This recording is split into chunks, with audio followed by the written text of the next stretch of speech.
سے غموں کو دور کرنے والے، اس لیے مانگا عباس کو کہ کل حسین کا ناصر بن سکے، حسین کی مدد کر سکے، حسین کے رنج و الم کو دور کر سکے، اس لیے مانگا عباس کو، اس لیے مانگا عباس کو۔ اور کیا فضیلت ہے عباس کی؟ اس لیے مانگا عباس کو۔ تو عزیزان محترم، ایک رخ اور آپ کو دکھاتا چلو، ایک رخ اور آپ کو دکھاتا چلو، ایک باواز بلند تر صلوات پڑھے آپ۔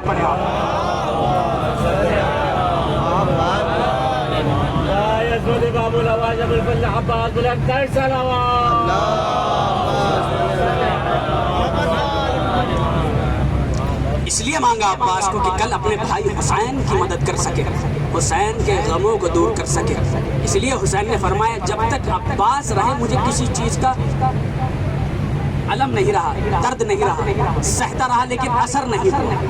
کیوں؟ اس لیے کہ عباس کے وجود بابرکت کی وجہ سے۔ یہ ہے عباس ابن علی۔ اور کیا فضیلت ہے عباس کی؟ تو سنیے، آپ کربلا میں بیٹھے ہیں اور آج ہی کی تاریخ تھی 5 محرم۔ کیا ہوا تھا 5 محرم کو؟ سنیے، 5 محرم کو ابن زیاد نے حکم دیا عمر سعد کو کہ حسین کے سر کو قلم کر کے، حسین کے سر کو کاٹ کر میرے قدموں میں لا کے رکھ دے، جو تجھے چاہیے میں دیتا ہوں۔ لشکر چاہیے دیا، ہتھیار چاہیے دیا، سوار چاہیے دیا، سواری چاہیے دیا، ہتھیار چاہیے، جو تجھے چاہیے دیتا ہوں، بس تو اتنا کر کے حسین کا سر میرے قدموں میں لا کے رکھ دے۔ اس خبیث نے، خدا کی لعنت ہو اس پر تا قیامت، اس نے اپنے دین کو دنیا کے بدلے بیچا۔ اور 5 محرم کو 4000 کا لشکر لے کر حسین کو قتل کرنے کے لیے نکلا۔ جیسے ہی باہر نکلا حسین کو قتل کرنے کے لیے، تو دیکھا کہ 20,000 کا لشکر ابن زیاد نے اور بھیجا ہے، 20,000 کا لشکر اور بھیجا ہے۔ عمر سعد نے لشکر کو آتے ہوئے دیکھا، اور جب دیکھا تو لشکر کے کمانڈر جو لشکر لا رہا تھا اس سے کہا کہ سن، فوراً ابن زیاد کو ایک خط لکھ، فوراً ایک خط لکھ اور اسے بتا کہ جتنا لشکر تو نے، توجہ، جتنا لشکر تو نے، جتنا لشکر تو نے، جتنا لشکر تو نے، تو لکھ اسے خط، جتنا لشکر تو نے، اور بتا اسے کہ جتنا لشکر تو نے حسین کو قتل کرنے کے لیے بھیجا ہے اتنا کافی نہیں ہے، اتنا کافی نہیں ہے۔ کیوں؟ اتنا لشکر کافی نہیں ہے۔ جو لشکر لے کر آیا پریشان، ہکا بکا رہ گیا، یہ عمر سعد پاگل تو نہیں ہو گیا؟ لاکھوں ہزاروں کا لشکر اس کے ساتھ موجود ہے۔ فوراً عمر سعد سے کہا لشکر لانے والے نے، اے عمر سعد، تیری عقل تو خاص چرنے نہیں چلی گئی؟ تو پاگل تو نہیں ہو گیا؟ تیری عقل نے کام کرنا بند کر دیا؟ کیا تو نہیں دیکھتا کہ عباس، کیا تو نہیں دیکھتا کہ حسین، کیا تو نہیں دیکھتا کہ حسین صرف 72 کو لا کر پرسکون ہے، مطمئن ہے، اور تو ہزاروں لاکھوں کے ساتھ بے چین نظر آتا ہے مجھے؟ اب جملہ جو آ رہا ہے آپ اس پر خاموش رہیں گے تو دل زخمی ہوگا۔ سنیے کہ عمر سعد، کیا تو نہیں جانتا کہ حسین صرف 72 کو لا کر خوش ہے، 72 کو لا کر مطمئن ہے، پرسکون ہے، اور تو لاکھوں اور ہزاروں کے ساتھ کھڑا رہ کر کہتا ہے کہ اور لشکر چاہیے؟ کیا تیری عقل نے کام کرنا بند کر دیا؟ جیسے ہی عمر سعد نے یہ سنا، لشکر لانے والے کے گریبان کو پکڑا اور ہوا میں اٹھایا اور کہا کہ سن، میرے لشکر کا ہر پہلوان اور ہزار لوگوں پر اکیلا بھاری ہے، لیکن شاید کہ تو نہیں جانتا، لیکن شاید کہ تو نہیں جانتا، لیکن شاید کہ تو نہیں جانتا، لیکن شاید کہ تو نہیں جانتا کہ میں نے جس کے مقابلے پر لشکر کا مطالبہ کیا ہے اس حسین ابن علی کے لشکر میں بظاہر تو 72 نظر آتے ہیں، لیکن اسی لشکر میں ایک عباس، اسی لشکر میں ایک عباس بھی ہے، اسی لشکر میں ایک عباس بھی، جس کی ایک نظر لاکھوں کا جگر پھاڑ دے۔ یہ ہے عباس، یہ ہے عباس۔ کیوں ہے مطمئن حسین؟ سنیے کیوں ہے مطمئن حسین؟ جب میرے آقا میرے مولا حسین کا روزہ سامنے ہے، میرے مولا سن رہے ہیں اور یہی عطا کرنے والے ہیں، یہی سب کچھ کرنے والے ہیں. سنیے عزیزان محترم، میری آواز سن رہے ہوں گے مولا انشاءاللہ ان کی خوشنودی کے لیے جملہ پڑھ رہا ہوں. جب میرے حسین سے سوال کیا گیا، اے میرے آقا، اے میرے مولا، اے میرے حسین، آپ ذرا خود جنگی لباس کیوں نہیں پہنتے؟ آپ ذرا خود جنگی لباس کیوں نہیں پہنتے؟ کیا آپ نہیں جانتے کہ ہم جنگ کی حالت میں ہیں؟ کیا آپ نہیں جانتے کہ ہم میدان جنگ میں ہیں؟ کبھی بھی کسی بھی سمت سے کوئی تیر، بھالا، نیزہ، خنجر، تلوار آ کر آپ کو لگ سکتا ہے. ارے ان یزیدیوں کا کوئی بھروسہ نہیں ہے حسین، آپ کو تو محتاط رہنا چاہیے. تو میرے آقا نے، میرے حسین نے اسے کوئی لفظی جواب نہیں دیا، بلکہ حسین نے عباس کی طرف اشارہ کر کے کہا کہ جب تلک یہ ہے، جب تلک یہ ہے میں مطمئن ہوں، جب تلک یہ ہے میں مطمئن ہوں، مجھے کسی چیز کی فکر نہیں ہے. یہ ہے عباس ابن علی. یہ جو فضیلتیں ہیں عباس کی، یہ جو شجاعت ہے عباس کی، کس لیے؟ صرف اس لیے کہ علی کے بیٹے ہیں؟ کیا صرف اس لیے کہ علی کے بیٹے ہیں؟ نہیں، یہ خوش فہمی ہے انسان کی جو یہ کہے. عباس کی فضیلت اور عباس کی شجاعت کے ہنر صرف اس لیے نہیں کہ علی کے بیٹے ہیں، اس میں ماں کا بھی کردار ہے، اس میں ماں کا بھی کردار ہے. سنیے کیسے. جب جناب عقیل کو اپنے ہمارے مولا امیر المومنین نے حکم دیا اور کہا کہ اے عقیل، میرے لیے ایک ایسی خاتون کا انتخاب کر کہ جس سے ہونے والے بچے بہادر ہوں. جناب عقیل نے حکم کی تعمیل کی. بات پہنچ رہی ہے؟ بور تو نہیں ہو رہے آپ لوگ؟ سلوات پڑھے بابا زبل. بور تو نہیں ہو رہے آپ آواز بلندر سلوات پڑھ کے بتائیں.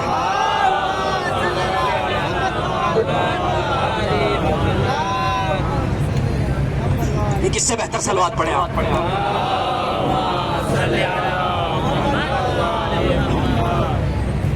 کہ جب میرے مولا میرے امیر المومنین نے اپنے بھائی عقیل سے کہا کہ ایک ایسی خاتون کا انتخاب کر، میرے بھائی عقیل، کیونکہ یہ دور اندیش تھے جناب عقیل، بہت عقیل، نام ہی عقیل ہے ان کا، تو کہا کہ ایک ایسی خاتون کا انتخاب کرو کہ جس سے ہونے والے بچے بہادر ہوں. جناب عقیل نے حکم کی تعمیل کی، دورے پر نکل پڑے، پورے عرب کا چکر لگایا اور واپس آئے اور کہا کہ اے علی، اے علی، اے علی، اے میرے بھائی علی، میں نے پورے عرب کا چکر لگا لیا، لیکن پورے عرب میں کوئی گھر ایسا نہ ملا جو آپ سے زیادہ بہادر ہو یا آپ کے گھر سے زیادہ بہادر. جناب عقیل نے جب، جناب امیر المومنین نے جب یہ سنا اور کہا کہ اے عقیل، جاؤ ایک مرتبہ اور تلاش کرو، شاید کہ اب مل جائے. اب جو جناب عقیل پلٹ کر آئے ہیں، کہا کہ اے میرے مولا میرے آقا یا امیر المومنین، پھر وہی ماجرا ہے، کوئی ایسا گھر نہ ملا جو آپ کے گھرانے سے زیادہ بہادر ہو، لیکن ہاں ایک قبیلہ ہے جو صحراؤں میں زندگی گزر کرتا ہے، جو صحراؤں میں زندگی بسر کرتا ہے. اور جملہ سنیے، جملہ آپ کی ذوق سماعت کے مطابق ہے. سنیے کیا فرمایا جناب عقیل نے کہ ہاں ایک قبیلہ ہے کہ جو صحراؤں میں زندگی گزر کرتا ہے، اور اس قبیلے کی عورتیں، اس قبیلے کی عورتیں عرب کے مردوں سے زیادہ بہادر ہیں، عرب کے مردوں سے زیادہ بہادر ہیں. تو سوچئے عزیزان محترم، جس قبیلے کی عورتیں عرب کے مردوں سے زیادہ بہادر ہوں، اس قبیلے کے مرد کتنے بہادر ہوں گے، اس قبیلے کے بچے کتنے بہادر ہوں گے. المختصر عزیزان محترم، جناب امیر المومنین نے جناب ام البنین سے عقد کیا، گھر لے کر آئے. جیسے ہی گھر کے دروازے پر پہنچی تو فوراً سر کو جھکا دیا، چوکھٹ کو چوما، چوکھٹ کا بوسہ دیا. کیوں؟ اس لیے کہ جانتی ہیں یہ گھر کوئی عام گھر نہیں ہے، فاطمہ کا گھر ہے، جس میں حسن و حسین جیسی ذات رہتی ہے، جس میں حسن و حسین جیسی ذات رہتی ہے. اب کچھ عرصہ گزرا تھا، جب بھی جناب امیر المومنین حضرت ام البنین کو ان کے نام سے پکارتے تو جناب ام البنین کہتی کہ میرے آقا میرے والی و وارث مجھے میرے نام سے نہ پکارا کرے. کیوں؟ مجھے میرے نام سے نہ پکارا کرے. کیوں؟ کیا نام تھا بی بی ام البنین کا؟ فاطمہ. بی بی ام البنین کا نام بھی فاطمہ تھا، فاطمہ بنت حزام. فرمایا کہ مجھے میرے نام سے نہ پکارا کرے، اس لیے کہ میں تو فاطمہ کے بچوں کی کنیز ہوں. میں فاطمہ کی جگہ نہیں لے سکتی، میں فاطمہ کے بچوں کی کنیز ہوں۔ اب کچھ عرصہ گزرا تھا، حضرت عباس کی ولادت کے ایام قریب آئے۔ حضرت عباس کی ولادت کے ایام جب قریب آئے تو ایک مرتبہ جناب فاطمہ الزہرا حضرت ام البنین کے خواب میں آئی۔ اللہم صلی اللہ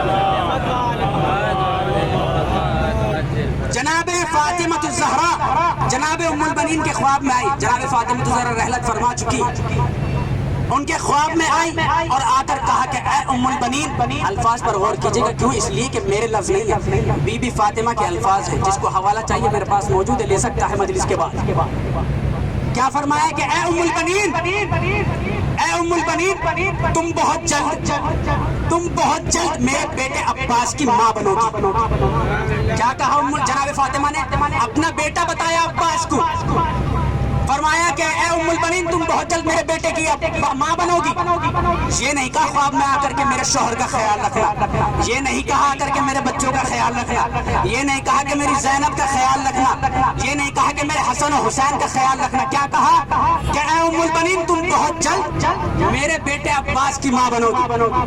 مجھے نہ پتہ لگتا کہ زہرا کو عباس سے کتنی الفت ہے، مجھے نہ معلوم ہوتا کہ زہرا کو عباس سے کتنی الفت ہے، کتنی محبت ہے، اگر مجھے یہ روایت نہ ملتی۔ اب روایت سنیے کیا ہے، آخری کلام اور اس کے بعد انشاءاللہ آپ کی زحمت تمام۔ روایت مجھے جان سے زیادہ عزیز ہے اور آپ جب بھی دربار عباس میں جائیں تو اس روایت کو ضرور ذکر کریں۔ فرمایا کہ اے ام البنین، تم میرے بیٹے عباس کی ماں بنو گی۔ کیا فرمایا؟ میرے بیٹے عباس کی ماں بنو گی۔ اور روایت یہ ہے کہ روز محشر، سنیے جاگ کر اور جگا کر سنیے گا، خود جاگیے گا اور زمینوں کو جگائیے گا۔ سنیے کہ روز محشر جب جنت و دوزخ کو تقسیم کیا جا رہا ہوگا، روز محشر جب جنت و دوزخ کو تقسیم کیا جا رہا ہوگا اور جنت و دوزخ کو ان کے حقدار تک پہنچایا جا رہا ہوگا اور میزانوں کو تولا جا رہا ہوگا، تو جہاں تمام انبیاء، تمام اولیاء، تمام اوصیاء، تمام ائمہ، تمام اولاد اطہار موجود ہوں گے، ان کی موجودگی میں خداوند کریم فرشتوں کو حکم دے گا کہ فاطمہ کو بلایا جائے، فاطمہ کو بلایا جائے۔